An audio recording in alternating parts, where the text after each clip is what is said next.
Sky player exposes harassment from Chicago fans after Caitlin Clark posts. One could argue that the Indiana Fever and the Chicago Sky are the two teams that have the most passionate set of fans in the WNBA today.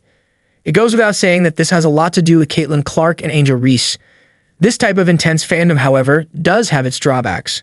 A perfect example of the same comes in the form of Sky fans turning on their own player after she shared a Caitlin Clark-related post on X, formerly Twitter. This was the case for Chicago forward Isabel Harrison after she recently shared Bleacher Report's announcement about Caitlin Clark winning the WNBA Rookie of the Year award.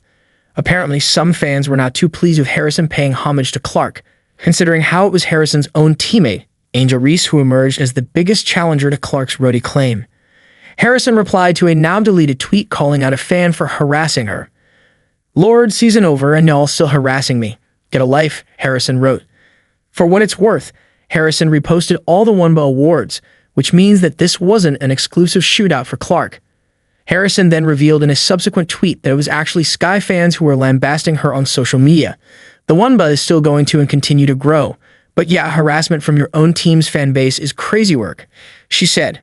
A random fan then suggested that Harrison should just leave Chicago and instead join Clark in Indiana.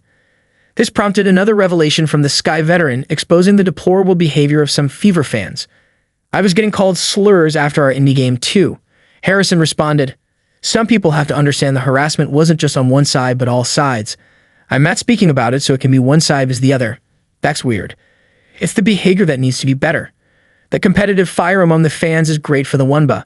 As Harrison said, the league is continuing to grow. However, there's also no denying that some fans just go overboard at times. This just casts a huge shadow on the rapid rise and forward movement of the league, especially when a fan base turns on their own player."